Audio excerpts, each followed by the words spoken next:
Pendle Hill rises like a solemn sentinel over the Lancashire landscape, its brooding presence steeped in history and shadow. In 1612, 12 individuals accused of witchcraft met their grim fate. Men, women, even children, dragged from their homes, tried in a fever of paranoia, and hanged. Their story is one of injustice and terror, whispered still in the howling winds that scour the hill's rugged slopes. Howard, a 25-year-old history and paranormal enthusiast, found himself drawn to this dark legend. What began as an idle curiosity soon became an obsession.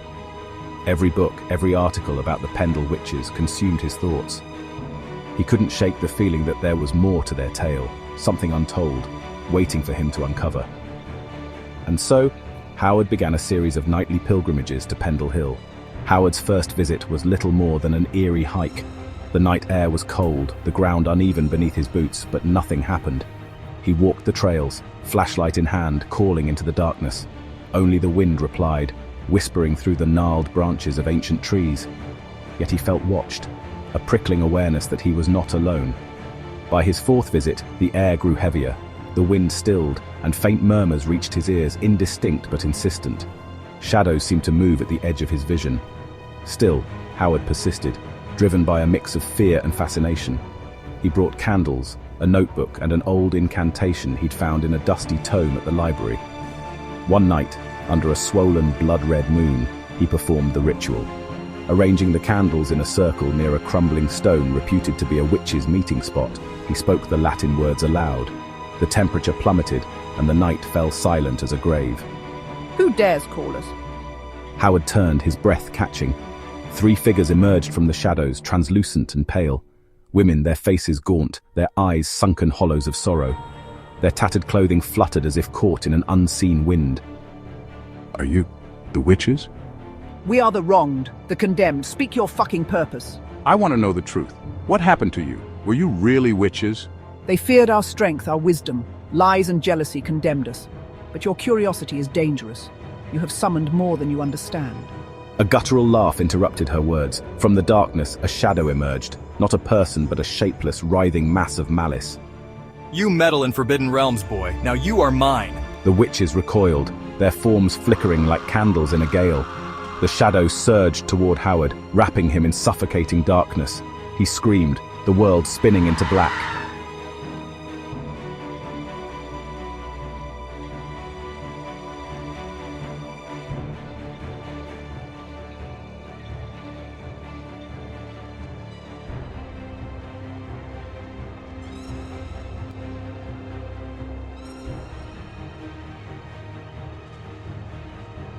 When Howard awoke, he was back at home, sprawled on his bed. He told himself it was a nightmare, a hallucination brought on by fear. But that night, the haunting began. Books flew from shelves, doors slammed shut of their own accord, and the temperature in his room dropped to an icy chill. Worse still, he saw the shadow, always at the corner of his vision, watching, waiting.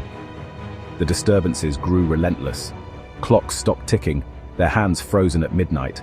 The television flickered on and off, broadcasting static and eerie whispers. Shadows darted across the walls, vanishing before he could focus on them. Late one night, as Howard sat trembling in his living room, an old Ouija board, one he swore had been tucked away in the attic, appeared on the coffee table. The planchette moved of its own accord, spelling out cryptic messages: betrayed, revenge, and mine. The poltergeist activity began to take a toll on Howard's health. His once bright eyes dulled, his skin took on a sallow hue, and he lost weight as sleep became impossible. Every creak of the floorboards, every faint whisper in the night, drove him further into despair. Friends stopped visiting, unnerved by the oppressive atmosphere in the house. Even his parents, terrified by the inexplicable events, refused to stay. Howard's isolation deepened. He started seeing the shadow not just at home but everywhere he went, in shop windows, reflected in puddles, even looming behind his reflection in the bathroom mirror. One night, he woke to find the shadow standing at the foot of his bed, its red eyes burning into his soul. His screams echoed through the empty house, unanswered. Desperate, he scoured the internet for help. Among the myriad of false leads and dubious mediums, one name stood out: Father Miguel Duarte, a Portuguese priest renowned for battling dark entities. He had studied the Pendle witches during his years in England and was rumored to have faced similar spirits. Howard's frantic email was answered within hours. Father Duarte agreed to come, his tone grim. What you describe is not merely a ghost. It is a shadow of pure malevolence, born of ancient suffering. I will help you, but you must follow my instructions without question. 2 nights later, Father Duarte arrived, a tall man with silver hair and a calm but commanding presence. He brought with him a battered leather case filled with sacred objects. You have invited darkness into your life. This spirit has bound itself to you. We must sever the tie before it consumes you. At midnight, the ritual began. Father Duarte's voice rose in powerful Latin prayers, the crucifix in his hand gleaming in the candlelight. The air thickened, and the shadow materialized, its form writhing and expanding, its eyes blazing with fury. You cannot have him. By the power of Christ, I command you to return to the abyss.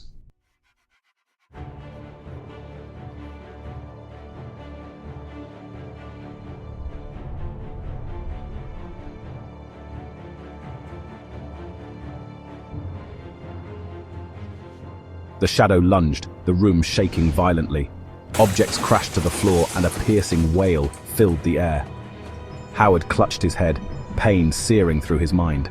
Depart, foul spirit. Leave this place and trouble the living no more.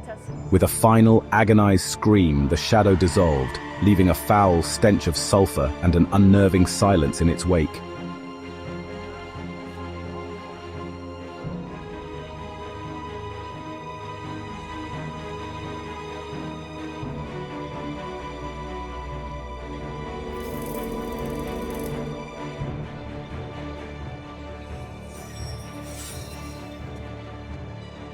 Howard collapsed to the floor, trembling but alive.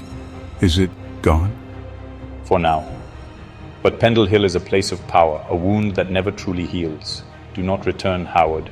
Some things are best left undisturbed.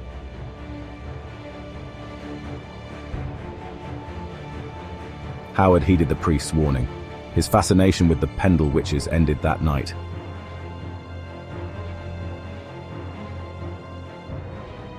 But even now, on stormy evenings, he feels the hill's call, and in the quietest moments, he wonders if the shadow watches him still.